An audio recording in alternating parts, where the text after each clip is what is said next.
Arkadaşlar merhaba.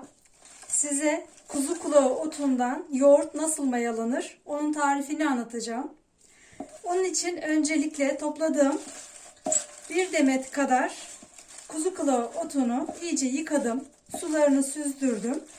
Şimdi kuzu kulağı otlarını robotun içine yerleştirip onların iyice bulamaç hale gelmesini sağlayacağım.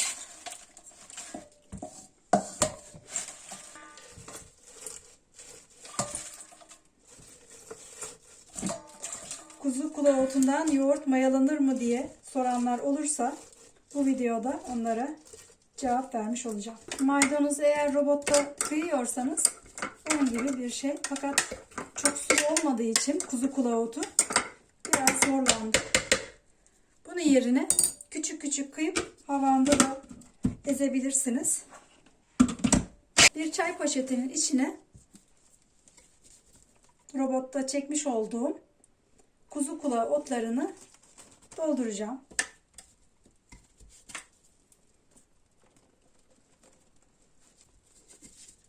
Çok önceleri duyduğum bir tarifti. Böyle değişik tarifleri denemek hoşuma gidiyor. En azından eskilerin yapmış olduğu yöntemleri tekrar deneyerek evet yaptım oldu demek güzel bence. Vaktiniz varsa eğer bu tür değişik tarifleri yapmayı da seviyorsanız beni izlerken en azından sizler de tecrübe edilmiş olacaksınız. Kuzu kulakları robottan geçtikten sonra çimen kokusu yayılmaya başladı. Aslında ekşi bir ottur kuzu kulağı otu. Fakat o ekşiliği kokusundan hissetmiyorum. 250 gram sütümü ısıttım. 43 veya 45 derece sıcaklığında olacak. 44,1. Bu ısı uygun. 43-45 arası olduğu için. Şimdi hazırlamış olduğum yarım litrelik kavanozların içine sütümüzü koyuyoruz. Yine kuzu kulağı otlarını rondodan geçirdikten sonra sütün içine bu şekilde yerleştiriyoruz. Kavanozun kapağını kapatıp iyice üzerine sarıp yoğurt mayamızın yapılması aşamasını tamamlıyoruz. Bir sofra bezimizi alta serip kuzu kulağı otundan yaptığımız yoğurt mayasını sarıyoruz ve beklemeye alıyoruz. Mayayı açıyoruz. Dün akşam yapmıştım bu mayayı. Şimdi içindeki bakın yoğurt haline gelmiş. Şunu yavaşça temizleyeyim.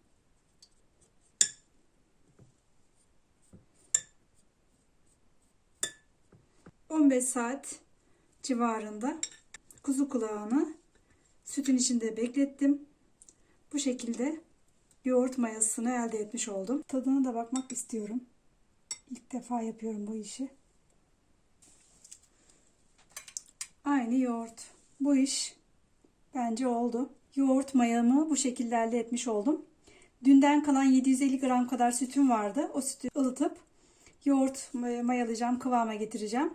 Ondan sonra bunu tamamını 750 gram sütün içine ilave edip artık tamamen yoğurt elde etmiş olacağım. 43-45 derece arası olması gerekiyor sütün sıcaklığının iyi mayalanabilmesi için. 43,8. Evet.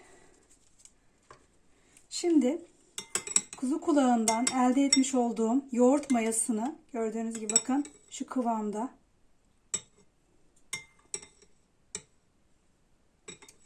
Kesinlikle bir ot kokusu, farklı bir tat yok. Aynı yoğurt tadında. Ekşi de değil. Kuzu kulağı ekşi bir ot olduğu halde bu yoğurt mayası ekşi değil.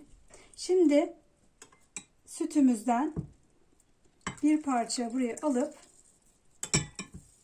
şöyle hafif karıştıracağım. Bu arada siz kuzu kulağı otlarını çay poşetinin içine koymak yerine bir tülbentin içine de sarıp bağlayabilirsiniz, sarabilirsiniz. Kuzu kulağı otundan yoğurt mayalandığı gibi başka ürünlerden de yoğurt mayalanmaktadır. İncirin sütünden yoğurt mayalandığını, yine karınca toprağından yoğurt mayalandığı, tarhanadan yoğurt mayalandığı. Bunun dışında meşe palamudundan, çam kozalağından, nisan yağmurlarından yoğurt mayalandığını daha önceki yıllarda okumuştum. Şimdi denedim. Kuzu kulağı otundan yapılan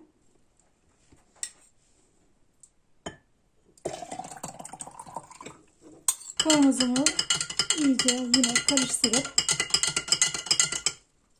kapağını kapatıp normal yoğurt mayalar gibi saracağım. Hemen şöyle bir bohça gibi saralım. Paket lastiğiyle de şöyle açılmasın diye bağlayayım. Bir kalın battaniyenin arasına koyup mayalama işlemini gerçekleştireceğim. Yoğurdum mayalandıktan sonra tekrar görüşeceğiz. Kuzu kulağından yapmış oldum. Yoğurdumu mayaladım. Fakat kapağını açmakta bayağı zorlandım. İçine çekmiş. İçine çektiği zaman bu yoğurdu istediğiniz zaman tüketebilirsiniz. Hiçbir şey olmaz. Yoğurdumuzu kıvam yönünden size göstermek istiyorum. Artık ben kuzu kulağı otundan yoğurt mayalayacağım. Çünkü mayam var. Bakın yoğurdumun kıvamına. Bakın. Resmen yoğurt. Artık doğal yöntemlerle yoğurtlarımı mayalayabileceğim. Koyun sütünden yaptım. Yoğurdumu mayaladım. Ben bu yoğurdu çok beğendim. Şimdi bir tadına bakmak istiyorum. İnanın harika bir tat. Ben bu tadı çok beğendim. Harika bir tat. Bakın yoğurdumun kıvamına. Kuzu kulağı otundan bu şekilde yoğurt mayalanabiliyor. Atalarımız da, nenelerimiz, dedelerimiz de bu şekilde yoğurt mayaladığını biliyordum. Fakat deneme fırsatım yeni oldu. İyi ki de denemişim. Harika bir lezzet. Aynı zamanda çabuk ekşimediğini biliyorum. Bakalım zaman içinde bu konuda sorularınız olursa deneyimlerim, tecrübelerimi size anlatırım. Doğal yöntemlerle yoğurt mayalamayı neden yaptım? Bunu yapmamın sebebi şu. Eğer kırsalda yaşamaya başlarsanız, bulunduğunuz ortamda yoğurda ulaşamazsanız, süt olduğu vakit bir hayvanınız varsa, bir ineğiniz, bir keçiniz, bir koyunuz varsa, onun sütünü yoğurt haline getirebilmek için kıtlık aşamasında, yokluk aşamasında bu şekilde doğada bulunan otlardan çok güzel yoğurtlarınızı mayalayabilirsiniz. İzlediğiniz video sayesinde edindiğiniz tecrübeden dolayı sizler de artık çok güzel yoğurtlar mayalayabilirsiniz. Evet, çekmiş olduğum yine bir ot videosunun sonuna geldik. Yeşille başladık, beyazla bitirdik. Beni izlediğiniz için teşekkür ederim. Yapacak olanlara afiyet olsun.